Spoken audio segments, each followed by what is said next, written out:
ಅಲ್ಲಳ್ಸಂದ್ರ ಅವರ ಮಾರುತಿ ಅವರ ನೇತೃತ್ವದಲ್ಲಿ ಈ ಒಂದು ಅರ್ಥಗರ್ಭಿತವಾಗಿರ್ತಕ್ಕಂಥ ಕಾರ್ಯಕ್ರಮನ ಗರ್ಭಿಣಿ ಸ್ತ್ರೀಯರಿಗೆ, ಶ್ರೀಮಂತ ಮತ್ತೆ SLC ಮಕ್ಕಳಿಗೆ ಒಂದು ಸನ್ಮಾನ ಕಾರ್ಯಕ್ರಮವನ್ನು ಇಟ್ಕೊಂಡಿದ್ದಾರೆ. ಇದ್ರ ಬಗ್ಗೆ ತಮ್ಮ ಮೊದಲ ಪ್ರಕ್ರಿಯೆ? ನಿಜವಾಗ್ಲೂ ನಾವು ಏನೇನೋ ಕಾರ್ಯಕ್ರಮ ಮಾಡ್ತೀವಿ, ಯಾವ ಥರನೂ ರಾಜಕೀಯದವ್ರು ಮಾಡ್ತಾರೆ. ಆದರೆ ಮಾರುತಿಯವ್ರು ಮಾಡಿರೋ ಕಾರ್ಯಕ್ರಮನ ಇವತ್ತು ಜನ ಮಲಗಿದ್ರೆ ಎದ್ದರೆ ಏನು ಫಸ್ಟ್ ಜ್ಞಾಪಕ ಬರುತ್ತೆ ಅಂದರೆ ಇದು ಜ್ಞಾಪಕ ಬರುತ್ತೆ. ಅದಕ್ಕೆ ಯಾಕೆ ಅಂತಂದರೆ ಅದು ಅಷ್ಟು ಶ್ರೇಷ್ಠವಾದ ಕಾರ್ಯಕ್ರಮ ಇವತ್ತು ಶ್ರೀಮಂತ ಕಾರ್ಯಕ್ರಮ. ನಾನು ಅವಾಗೇ ನಿಮ್ಗೆ ಹೇಳ್ದಂಗೆ ಶ್ರೀಮಂತ ಕಾರ್ಯಕ್ರಮ ಮಾಡಬೇಕಾದ್ರೆ ಎಷ್ಟೋ ಮನೆಗಳಲ್ಲಿ ಆ ಶಕ್ತಿ ಇಲ್ಲದೆ ನೋವು ತಿನ್ನೋಂಥ ಪರಿಸ್ಥಿತಿ ಇವತ್ತು ನಾವು ನೋಡ್ತಾ ಇದ್ದೀವಿ. ಇವತ್ತು ಆಲ್ಮೋಸ್ಟ್ 99% ಎಲ್ಲ ಬಡವರಿದ್ದರು.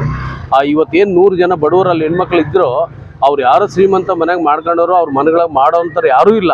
ಇವತ್ತು ಮಾರುತಿ ಇದನ್ನು ಯೋಚನೆ ಮಾಡಿ ಇವತ್ತು ಜನ ಮೆಚ್ಚಂತ ಕಾರ್ಯಕ್ರಮನ ನಿಜವಾಗ್ಲೂ ಮಾಡೋದು ನಮಗಂತೂ ಖುಷಿ ಅನಿಸ್ತದೆ ಸರ್. ತುಂಬಾ ನಾವು ನೋಡಿದ್ವಿ, ತುಂಬಾ ಹೆಣ್ಮಕ್ಳೆಲ್ಲ ಕಣ್ಣುಗಳಲ್ಲಿ ಒಂದು ಭಾವನೆ ಕಾಣಿಸ್ತಾ ಇತ್ತು. ಅಣ್ಣನಾಗಿ ನಿಂತಿದ್ದಾರೆ ಮಾರುತಿ ಅವರು ಇವತ್ತು. ಸರ್, ಇದ್ರ ಬಗ್ಗೆ ಏನು ಹೇಳ್ತೀವಿ? ನಾನು ಅದನ್ನೇ ಹೇಳಿದ್ದು, ಆ ಕೃತಜ್ಞತೆ ಆ ಹೆಣ್ಮಕ್ಳು ಇನ್ನು ಲೈಫಲ್ಲಿ ಮರೆಯೋದಿಲ್ಲ.